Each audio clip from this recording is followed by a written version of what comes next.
Hello friends, स्वागत है आपका अपने चैनल यूपी डीएलएड क्लासेस में। फ्रेंड्स, आज 4th सेमेस्टर के साइंस के क्वेश्चन करवाएंगे। आते लोगों देखिए। क्वेश्चन नंबर 1 देखिए, ऊर्जा का सबसे बड़ा स्रोत क्या है? तो ऊर्जा का सबसे बड़ा स्रोत सूर्य है। क्वेश्चन नंबर 2 देखिए, परितंत्र का कार्य बताइए। तो परितंत्र में ऊर्जा का प्रवाह, खाद्य श्रृंखला एवं खाद्य जाल, पारिस्थितिक पिरामिड्स। तीसरा क्वेश्चन, पारिस्थितिक पिरामिड्स की खोजकर्ता कौन है? तो पिरामिड्स के खोजकर्ता कौन है? Charles Elton. इन्होंने 1927 में पिरामिड्स की खोज की थी। 14 नंबर क्वेश्चन देखिए, पारिस्थितिक पिरामिड्स कितने प्रकार का होता है? कितने प्रकार होते हैं पिरामिड्स के? तो फ्रेंड्स, पिरामिड्स के 3 प्रकार होते हैं। ये 3 प्रकार के होते हैं। कौन कौन से? जीव संख्या का पिरामिड्स, जीव भार का पिरामिड्स, ऊर्जा का पिरामिड्स। क्वेश्चन नंबर 5 देखिए फ्रेंड्स, कौन सा पिरामिड सदैव सीधा होता है? तो ऊर्जा का पिरामिड सदैव सीधा होता है। 6वां नंबर क्वेश्चन, पिरामिड्स किससे कहते हैं? तो फ्रेंड्स, परितंत्र के समस्त जीवों को उनकी संख्या, जीवभार तथा ऊर्जा के आधार पर ग्राफिक प्रदर्शन, जिसे आलेख प्रदर्शन करना ही पिरामिड्स है। 7वां क्वेश्चन देखिए, अपघटनकर्ता का उदाहरण बताइए। तो अपघटनकर्ता का उदाहरण क्या हो जाएगा? जीवाणु और कवक। फ्रेंड्स, ये जीवाणु और 8वां नंबर क्वेश्चन देखिए फ्रेंड्स, द्वितीयक उपभोक्ता का उदाहरण बताइए। तो द्वितीयक उपभोक्ता में मेढक आ जाता है। 9वां क्वेश्चन, उपभोक्ता किसे कहते हैं? उदाहरण सहित बताइए। उपभोक्ता वे होते हैं जो उत्पादक द्वारा बनाए गए भोज्य पदार्थों का उपभोग करते हैं, जैसे मेढक, टिड्डा, खरगोश, सर्प आदि। 10वां क्वेश्चन देखिए फ्रेंड्स, उपभोक्ता को मुख्यतः कितनी श्रेणियों में बांटा गया है? नाम बताइए। उपभोक्ता की श्रेणियाँ: प्रथम उपभोक्ता, द्वितीयक उपभोक्ता, तृतीयक उपभोक्ता, उच्चतम उपभोक्ता। 11वां क्वेश्चन देखिए फ्रेंड्स, पर्यावरण से क्या आशय है? पर्यावरण 2 शब्दों जैसे परि प्लस आवरण से मिलकर बना है, अर्थात हमारे चारों तरफ व्याप्त आवरण, हमारे चारों ओर व्याप्त आवरण ही पर्यावरण है। इतनी परिभाषा याद कर लीजिए, आपको नंबर मिल जाएगा। 12वां क्वेश्चन देखिए, परितंत्र पारिस्थितिक शब्द का प्रयोग सबसे पहले किसने किया? तो फ्रेंड्स, एजी टैंसले ने 1935 में किया था। 13वां क्वेश्चन, परितंत्र के कितने घटक होते हैं? तो फ्रेंड्स, परितंत्र के 2 घटक होते हैं, जैविक घटक और अजैविक घटक। 14वां क्वेश्चन देखिए, जैविक घटक किसे कहते हैं? उदाहरण सहित बताइए। तो परितंत्र का वह घटक जिसके अंतर्गत सजीव चीज़ें आती हैं, जैविक घटक कहलाते हैं। पेड़ पौधे, जीव जंतु आदि जो चीज़ें सजीव होती हैं वो जैविक में आती हैं। 15वां क्वेश्चन देखिए, अजैविक घटक किसे कहते हैं? उदाहरण सहित लिखिए। तो फ्रेंड्स, परितंत्र का वह घटक जिसके अंतर्गत निर्जीव आते हैं अजैविक घटक कहलाते हैं, अर्थात ताप, दाब, सूर्य का प्रकाश इत्यादि जो निर्जीव होते हैं वो अजैविक में आ जाते हैं। 16वां क्वेश्चन देखिए, परितंत्र किसे कहते हैं? परितंत्र को पारिस्थितिकी भी कहा जाता है। इसके अंतर्गत जैविक एवं अजैविक घटक आते हैं। जैविक तथा अजैविक घटकों के पारस्परिक अथवा आंतरिक संबंध को परितंत्र कहते हैं। 17वां क्वेश्चन, जैविक घटक को कितने भागों में बांटा गया? तो फ्रेंड्स, जैविक घटक को 3 भागों में बांटा गया, जैसे उत्पादक, उपभोक्ता और अपघटनकर्ता। 18वां क्वेश्चन देखिए, उत्पादक किसे कहते हैं? तो फ्रेंड्स, उत्पादक के अंतर्गत समस्त प्रकार के हरे पेड़ पौधे आते हैं। उत्पादक वह होता है जो प्रकाश संश्लेषण क्रिया के फलस्वरूप भोजन का निर्माण स्वयं करता है, जैसे हरे पेड़ पौधे, नीला हरा शैवाल आदि। 19वां क्वेश्चन देखिए फ्रेंड्स, द्वितीयक उपभोक्ता से क्या आशय है? तो फ्रेंड्स, द्वितीयक उपभोक्ता वे होते हैं जो अपना भोजन प्राथमिक उपभोक्ता से प्राप्त करते हैं, जिसके अंतर्गत मांसाहारी जीव आते हैं, जैसे भेड़िया, बिल्ली, मेढक आदि। 20वां क्वेश्चन देखिए फ्रेंड्स, 20वां क्वेश्चन में आएगा तृतीयक उपभोक्ता किसे कहते हैं? उदाहरण सहित बताइए। तो वे उपभोक्ता जो अपना भोजन द्वितीयक उपभोक्ता से प्राप्त करते हैं तृतीयक उपभोक्ता कहलाते हैं। मतलब जो द्वितीयक से भोजन प्राप्त करते हैं वो तृतीयक उपभोक्ता कहलाते हैं, जैसे शेर, सर्प आदि। 21वां क्वेश्चन देखिए, रुधिर स्कंदन में कौन सहायता करता है? तो फ्रेंड्स, रुधिर प्लेटलेट्स जो होती हैं वो रुधिर को थक्का या स्कंदन में सहायता करती हैं। 22वां क्वेश्चन देखिए, हीमोग्लोबिन क्या है? कार्य बताइए। तो हीमोग्लोबिन वह रंगा पदार्थ है, रंगा हुआ जो पदार्थ है जिसके कारण रुधिर का रंग लाल होता है। हीमोग्लोबिन लाल रुधिर कणिकाओं में पाया जाता है। मानव शरीर में ऑक्सीजन का संवहन हीमोग्लोबिन ही करता है। 23वां क्वेश्चन देखिए फ्रेंड्स, धमनी तथा सिरा में अंतर बताइए। तो फ्रेंड्स, धमनी और सिरा में अंतर देखिए। पहला अंतर, धमनी रक्त को हृदय से अंगों तक पहुंचाती है, जबकि सिरा रक्त को अंगों से हृदय में लाती है। दूसरा अंतर देखिए, धमनी में शुद्ध रुधिर बहता है फुसफुस धमनी को छोड़कर। ये जो फुसफुस धमनी होती है इसे छोड़कर धमनी में शुद्ध रुधिर बहता है, जबकि सिरा में अशुद्ध रुधिर बहता है फुसफुस सिरा को छोड़कर। ये एक अपवाद है, फुसफुस सिरा और फुसफुस धमनी ये एक दूसरे के अपोजिट हैं। तीसरा देखिए फ्रेंड्स, तीसरा अंतर, धमनी में रक्त दबाव के साथ बहता है, जबकि सिरा में रक्त धमनी धीमी गति से निरंतर बहता है। 24वां क्वेश्चन देखिए फ्रेंड्स, रुधिर वर्ग के खोजकर्ता कौन है? तो कार्ल लैंडस्टीनर ये रुधिर वर्ग के खोज करता है। 25वां क्वेश्चन देखिए फ्रेंड्स, कौन सा विटामिन है जो रक्त का थक्का बनाने में सहायता करता है? तो फ्रेंड्स, विटामिन के। 26वां क्वेश्चन देखिए फ्रेंड्स, रक्त का थक्का बनाने में अनिवार्य प्रोटीन क्या है? तो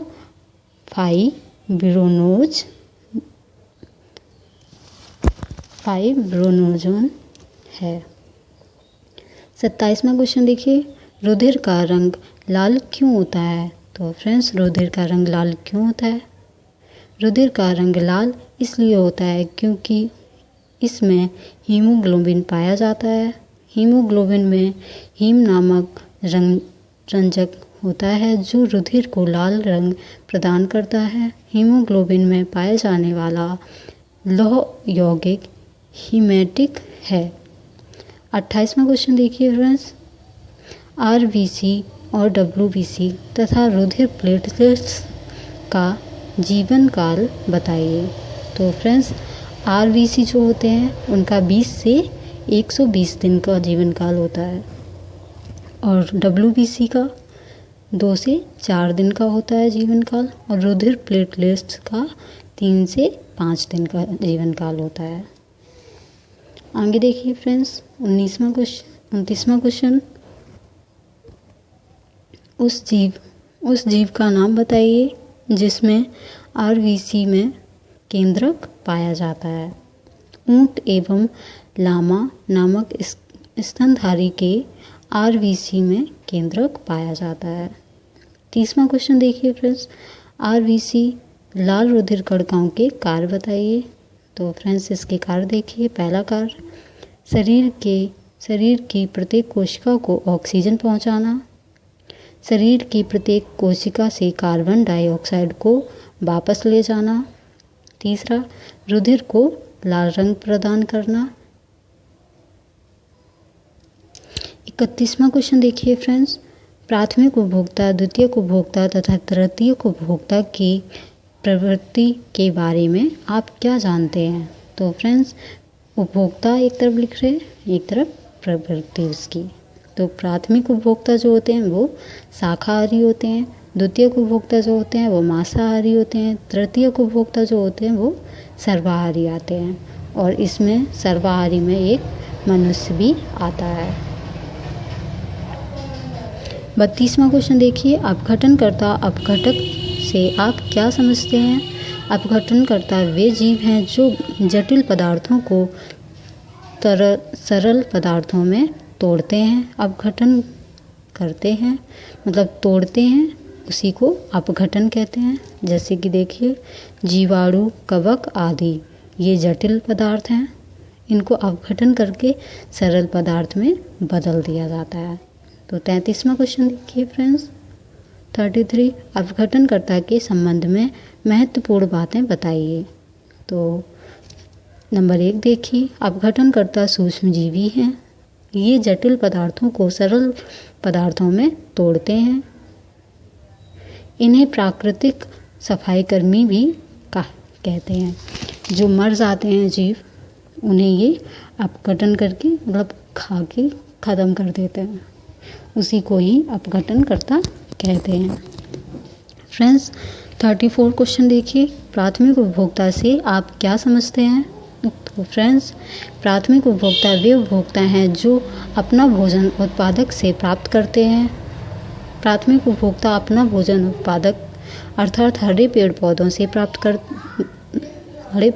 से बनाते हैं, या हम कह सकते हैं कि प्राथमिक उपभोक्ता हरे पेड़ पौधों को खाते हैं। प्राथमिक उपभोक्ता के अंतर्गत शाकाहारी जीव आते हैं, जैसे खरगोश, टिड्डी, हिरन, हाथी, घोड़ा आदि। फ्रेंड्स 35वां क्वेश्चन देखते हैं, तृतीयक उपभोक्ता का उदाहरण बताइए। तो तृतीयक उपभोक्ता में सर्प आ जाता है। 36वां क्वेश्चन, सर्वोच्च उपभोक्ता का उदाहरण बताइए। सर्वोच्च उपभोक्ता में मनुष्य और बाज ये सबको खा जाते हैं, किसी को नहीं छोड़ते, इसीलिए इनको सर्वोच्च उपभोक्ता में रखा गया है। 37वां क्वेश्चन देखिए फ्रेंड्स, परितंत्र में ऊर्जा के प्रवाह की दिशा बताइए। परितंत्र में ऊर्जा का प्रवाह सदैव एक दिशात्मक होता है। 38 क्वेश्चन देखिए, उत्तर प्रदेश में कब से कैरी बैग पॉलीथीन को प्रतिबंधित कर दिया गया है? तो 21 फरवरी 2016 से जो प्लास्टिक पॉलीथीन चलती थी उनको बैन कर दिया गया है। 39वां क्वेश्चन देखिए फ्रेंड्स, रुधिर परिसंचरण तंत्र के खोजकर्ता कौन हैं? तो विलियम हार्वे, इन्होंने रुधिर परिसंचरण तंत्र की खोज की है। तो 40वां क्वेश्चन देखिए फ्रेंड्स, रुधिर की कौन सी कोशिका रुधिर परिवहन में सहायता करती है? तो लाल रुधिर कणिकाएं, लाल रुधिराणु जिन्हें RBC कहते हैं। 41 क्वेश्चन, मानव रक्त में कितने प्रकार के पदार्थ होते हैं? तो मानव रक्त में 2 प्रकार के पदार्थ होते हैं, प्लाज्मा और रुधिराणु, ये 2 प्रकार। फ्रेंड्स 42वां क्वेश्चन देखिए, प्लाज्मा से आप क्या समझते हैं? तो फ्रेंड्स इसका आंसर हो जाएगा रुधिर का लगभग 60% भाग प्लाज्मा होता है। यह अजीवित तरल पदार्थ होता है, इसमें लगभग 90% जल होता है। 43 क्वेश्चन देखिए, रुधिराणु कितने प्रकार का होता है? रुधिराणु 3 प्रकार के होते हैं, लाल रुधिराणु, श्वेत रुधिराणु और रुधिर प्लेटलेट्स।